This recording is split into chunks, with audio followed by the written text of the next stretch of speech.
नमस्कार दोस्तों, तो मेरा नाम है रफ़ी राही। मैं एक छोटे से शहर किशनगंज का रहने वाला हूं। तो मैं आज बात करने वाला हूं बेरोज़गारी के बारे, अनएम्प्लॉयमेंट के बारे में। किशनगंज में बढ़ती बेरोज़गारी, आबादी के साथ बढ़ते खाने की तंगी के बारे में बात करने वाला हूं। जी हाँ दोस्तों, ये बात बिल्कुल सच है। किशनगंज के लोग आवाज़ नहीं उठा रहे हैं या अपनी आवाज़ उठाने का कोई ज़रिया नहीं मिल पा रहा है।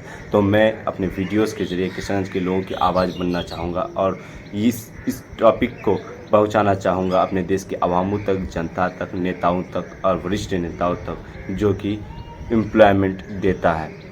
तो पहली जो टॉपिक है कि आज बढ़ते महंगाई के साथ क्या किशनगंज सर्वाइव कर पाएगा, क्या किशनगंज के लोग अच्छी ज़िंदगी जी पाएगा?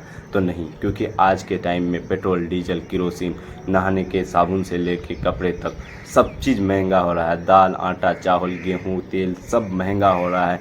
तो ये कैसे सर्वाइव करेगा इस क्रिटिकल सिचुएशन में, इस टाइम में जो हर चीज़ महंगा हो रहा है। आज इतना महंगा है, या 2030 में सोचे 2030 तक तो ये चीज़ें और भी महंगी हो जाएगी। तो लोग कैसे सर्वाइव कर पाएंगा?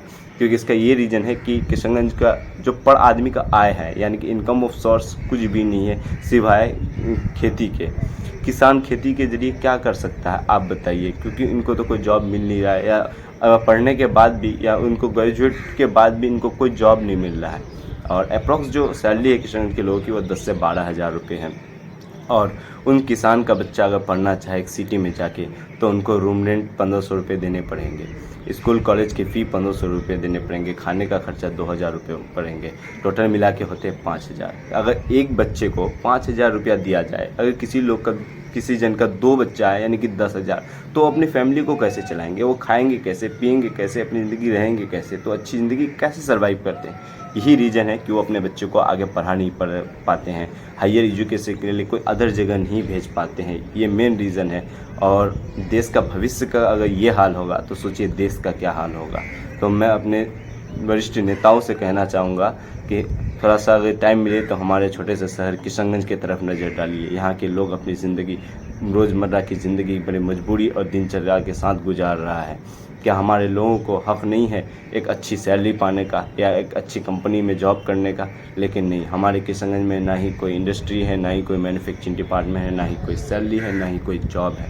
किशनगंज में जॉब के नाम पे कुछ नहीं है, इसीलिए बढ़ रही है बेरोज़गारी।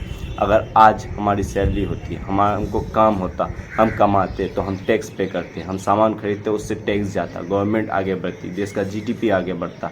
लेकिन नहीं, हमारे पास तो रोज़गार ही नहीं है।